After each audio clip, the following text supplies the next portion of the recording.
আসসালামু আলাইকুম বন্ধুরা, তোমরা সবাই কেমন আছো? আশা করি তোমরা সবাই ভালো আছো। তোমাদের দোয়াতে আমিও ভালো আছি।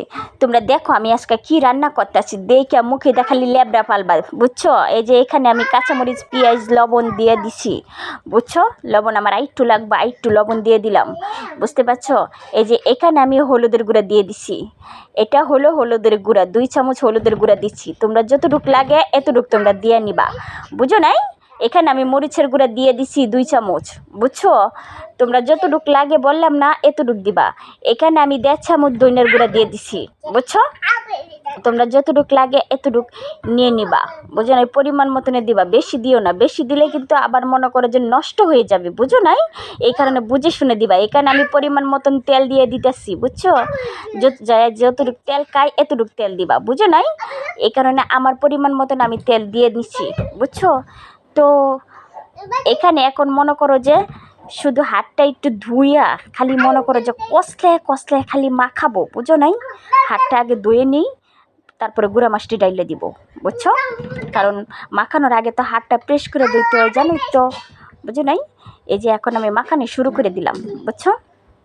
মানে একদম ভালো করে তোমার মাখাইতে হইব, যাতে মরিচ পেঁয়াজ একবার সব কিছু যাতে একখানে যাতে মিশা যা, বুঝো নাই?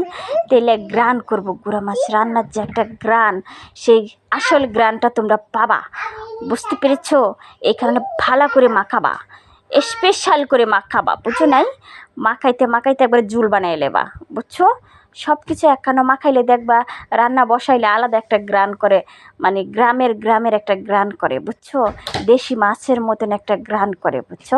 তাই মাখাই না তরকারি গ্রানই হচ্ছে আলাদা, বুঝো নাই? তোমরা যদি এভাবে যদি খাইতে চাও তাহলে এইভাবেই করবা, বুঝছো?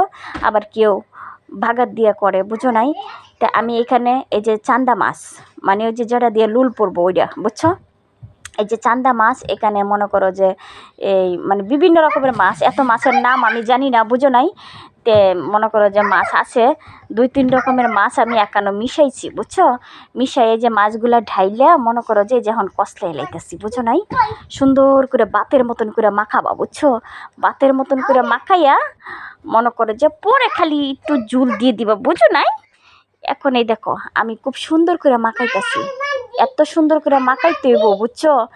যাতে মানে তখনই যাতে মনে হয় যে রান্না হয়ে গেছে, বুঝছো? এইভাবে মাখাতে হবে। এই দেখো আমি মাখানো আমার শেষ হয়ে গেছে, এখন পানি দিয়ে দিব। এই যে পানি দিয়ে দিতেছি, পরিমাণ মতন পানি দিয়ে দিবা। যদি একটু ভিজা ভিজা খাইতে চাও তাহলে ভিজা ভিজা রাখবা, একটু ঝোলটা একটু বেশি দিবা, বুঝো নাই? তে আমার ভিডিওটা যদি ভালো লাগে লাইক করবা, শেয়ার করবা, কমেন্ট করবা।